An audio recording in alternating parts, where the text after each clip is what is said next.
Thank you for the organizers to give me this opportunity to discuss with you today some pros and cons of EV separation methods. Now, before we start into discussing what are the pros and cons of EV preparation methods, we first have to consider the decision cascade that comes into play when we start to set up a protocol to actually prepare vesicles from our biofluid of interest. The first important decision to make is first, select the biofluid of interest, but also explore the expected composition of the biofluid of interest. So different biofluids are actually studied for extracellular vesicles, and those biofluids contain different types of particles.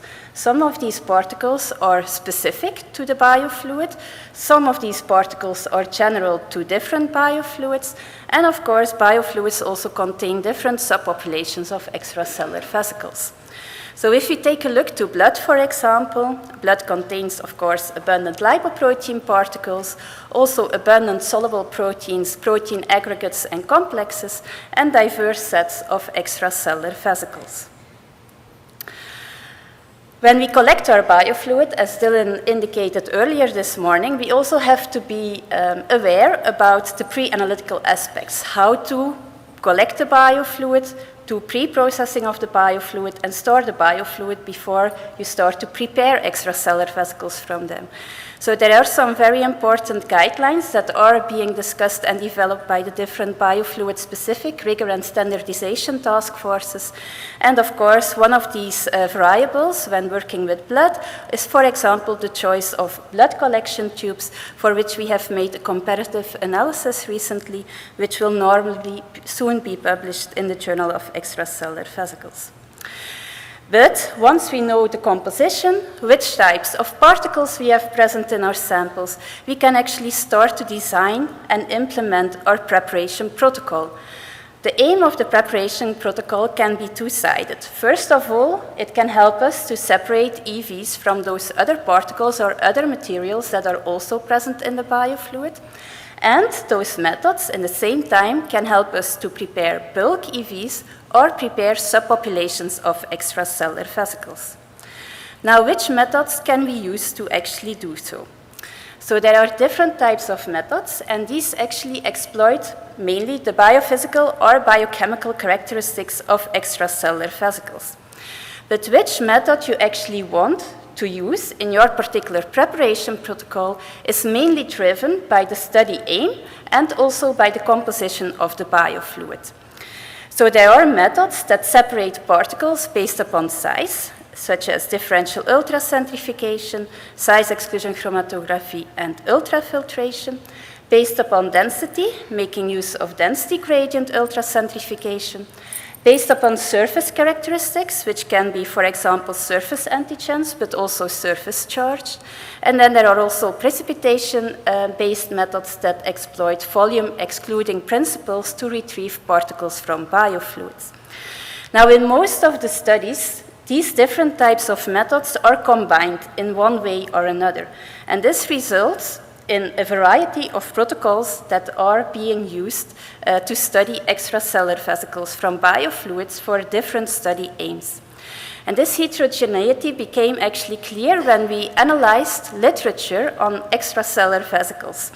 Here we particularly performed a systemic analysis of 1,200 publications and analyzed the experimental parameters that were related to the preparation of the vesicles from those biofluids. And actually for those 1,200 publications, more than 1,000 unique protocols are being reported. So this indicates that there is actually a need for tools to support transparency and reproducibility, because this will be fundamental if we want to translate our bench findings on the composition and the function of vesicles into applications, for example, as diagnostics and therapeutics. So in the field, multiple efforts have been made to create these tools to help researchers in those transparency and reproducibility challenges. The first effort of course, the ISEV Guidelines, as highlighted earlier today by Josh with an update in 2023. But those guidelines, amongst other guidelines, also provide an important guideline on which characterization methods you can actually use when you prepare vesicles from a biofluid to study the composition of the preparation or to start to learn to understand which types of particles are present in your sample. Besides that, it's also, of course, important to transparently report the protocols that you have been using so that other researchers can reproduce your results. Therefore, we established the EVTrack knowledge base, which is a freely available online toolset with the aim to help researchers, first of all, in transparently reporting their protocols by means of an EV metric, but it also centralizes knowledge on different protocols that are used to study extracellular vesicles in biofluids. So it's also a valuable source to search if you're interested to set up a protocol from a particular biofluid to check which methods have been used previously by other research groups. You can learn more on this on Saturday during the Rigor and Standardization Task Force meeting, because EVTrack was recently also established as a task force and is calling for your help. Third of all, what further can steer reproducibility and help you to optimize your protocols to prepare vesicles from a sample is the use of reference materials. We established as a reference material recombinant extracellular vesicles, and those recombinant extracellular vesicles express the GFP protein and also GFP messenger RNA, which makes them differentially trackable from sample EVs that are also present in the biofluid and that are, of course, of interest for your study. But importantly, those recombinant extracellular vesicles are of biological origin and they are also commutable, meaning that they behave similar as the sample EVs of your interest. They can be easily analyzed with a diversity of methods and, of course, are very valuable to assess performance metrics, which can help you to understand the pros and cons of different preparation methods. So if we then design and implement our preparation protocol, how do we know how it performed? Well, therefore, we have to evaluate the EV preparation protocol. And as became clear during the discussion already, we at some point also have to store our EV samples. This can be challenging and is probably again dependent upon the study aim and also the origin of the biofluid of the vesicles. There are some guidelines on different buffer compositions that can be used or lyophilization, but again, carefully assess this because not all buffers will be, for example, compatible with a downstream application. So how do we evaluate the EV preparation and how do we then also set up finally our protocol? Therefore, I will focus on blood plasma as a case example. If you take a look to blood, we know that it contains abundantly amount of lipoprotein particles and of course also protein aggregates. Here they are indicated in terms of size and density. We do observe, for example, that extracellular vesicles differ in their size from high-density lipoproteins and some smaller protein aggregates, and they differ in their density from lower-density lipoprotein particles as well as the larger protein aggregates.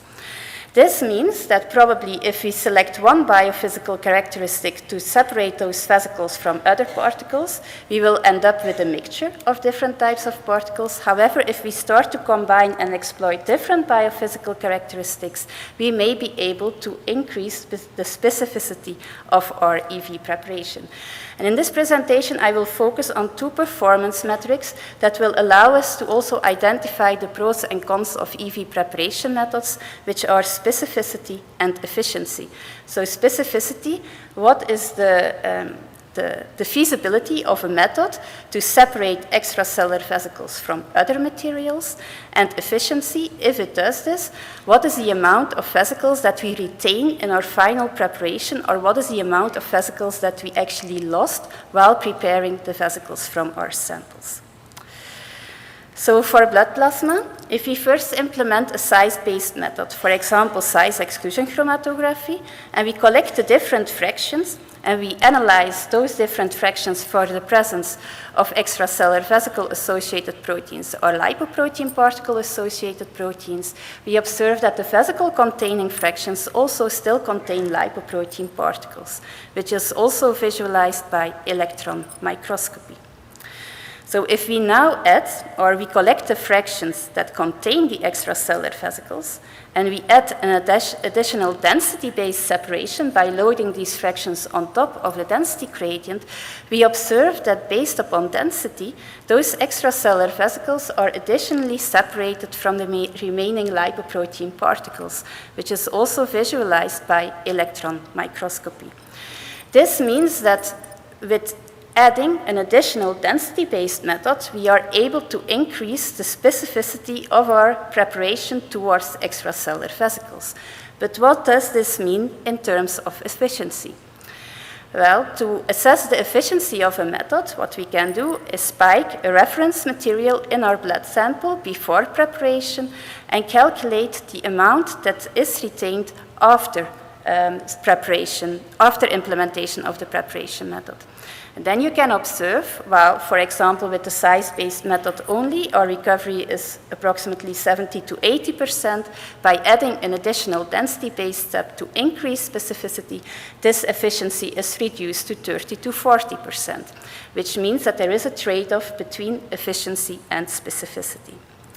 Now, this is in terms of separation, meaning that we try to separate vesicles from other materials.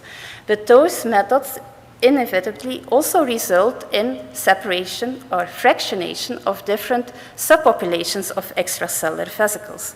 So size-based methods and density gradient-based methods are also used to prepare subpopulations of extracellular vesicles.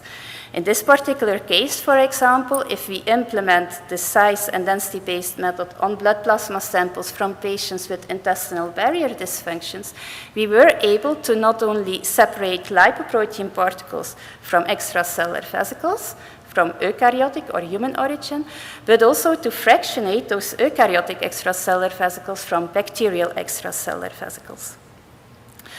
So overall, in the end, most of the time, a preparation protocol will consist of different steps. For example, first a concentration step where you reduce the volume of your biofluid of interest to make it compatible with further downstream methods.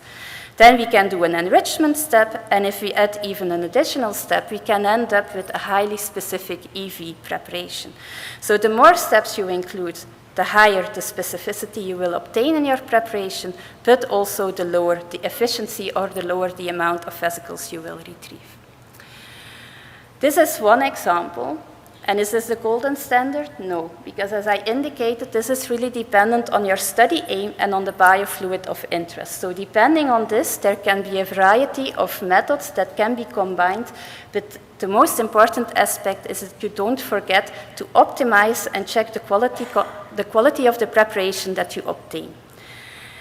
So if you really want to assess the pros and cons of EV preparation methods, we have to actually consider performance metrics. How well did our method perform?